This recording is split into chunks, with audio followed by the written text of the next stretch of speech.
বিএনপির সভাপতি সাবেক এমপি, আমাদের প্রিয় নেতা, প্রিয় মুখ, আমাদের বিশ্বাস ও আস্থার অধিকার খালেদা জিয়ার সুযোগ্য ভাগ্নে দেশনায়ক তারেক রহমানের খালাতো ভাই ইঞ্জিনিয়ার শাহরুখ ইসলাম তিন ভাই মিথ্যা মামলায় দীর্ঘ 18 বছর 1 মাস 15 দিন প্রবাদ জীবন যাপন করে নিরাপদে গত 23 এপ্রিল আমাদের মাঝে প্রত্যাবর্তন করেছেন।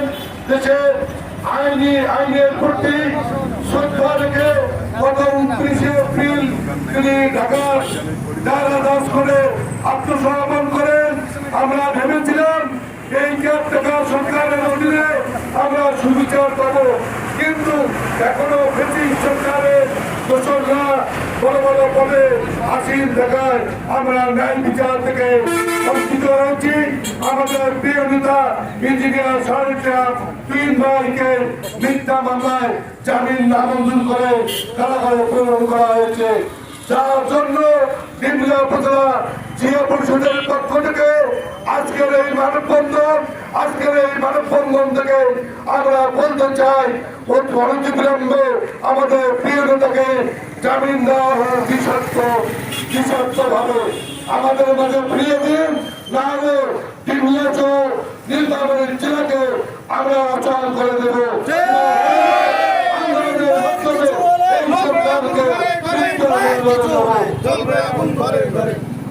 আজকের এই মানববন্ধন থেকে টিগলাবাসীর পক্ষ থেকে আমি বলতে চাই আমাদের প্রিয় নেতা, প্রিয় মুখ, আমাদের উন্নয়নের কান্ডারি, আমাদের উত্তর জনপদের কান্ডারি ইঞ্জিনিয়ার শাহরুখ ইসলাম ভাইয়ের নিঃশর্ত মুক্তি দাবি করে আমি আমার বক্তব্য শেষ করছি। বাংলাদেশ জিন্দাবাদ, খালেদা জিয়া জিন্দাবাদ, তারুণ্যের অহংকার তারেক রহমান জিন্দাবাদ, তিন ভাই জিন্দাবাদ। ধন্যবাদ সবাইকে। এবারে আপনাদের সামনে বক্তব্য রাখবেন নীলফামারী জেলা জিয়া পরিষদের সম্মানিত আহ্বায়ক, জুনিয়র ইসলামিয়া ডিগ্রি কলেজের অবসরপ্রাপ্ত অধ্যাপক আমাদের প্রিয় স্যার জনাব আবু সাদের চৌধুরী রুলু স্যার। বিসমিল্লাহির রহমানির রহিম।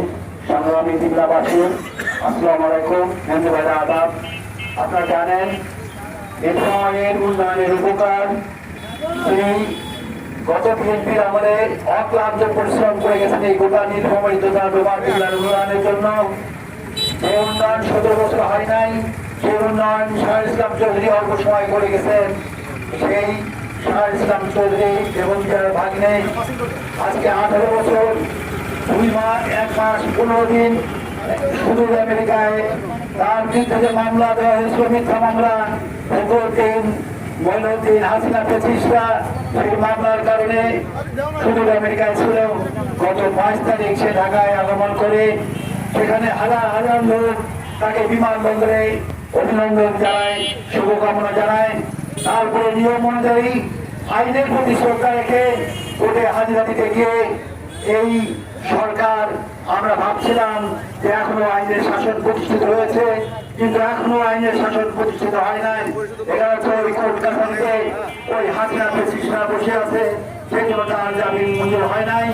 আজকে তার জামিনের জন্য গোটা নীলফামারী জেলা সহ গোটা বাংলাদেশে দুর্বল আন্দোলন চলছে, বিক্ষোভ, মানববন্ধন, মিছিল চলছে, শুধু নিউ ইয়র্ক মিছিল হয়েছে তার মুক্তির জন্য। আমরা বলতে চাই যদি অনতিবিলম্বে তাকে তার মিথ্যা মামলা তুলে না আনা হয়, তাকে মুক্তি দেওয়া না হয়, তাহলে আমরা গোটা নীলফামারী জেলার সকল শিক্ষা প্রতিষ্ঠান যতক্ষণ মুক্তি আসবে না ততক্ষণ ক্লাস বন্ধ করবে শিক্ষকরা। আমরা বলতে চাই যদি তার মুক্তি না হয় গোটা নীলফামারীর জনগণ নীলফামারীর রাস্তাঘাট, ট্রেন, বাস সব বন্ধ করে দেবে। তাই আমি প্রশাসনের কাছে অনুরোধ জানাবো যে এই দায় দায়িত্ব না নিয়ে আপনারা অচিরেই আমাদের প্রিয় নেতা শাহরুখ ইসলাম চৌধুরী তুহিনকে মুক্তি দিয়ে স্বাভাবিক পরিবেশ ফিরিয়ে আনুন, নইলে কিন্তু এই দায় দায়িত্ব সরকারকে নিতে হবে।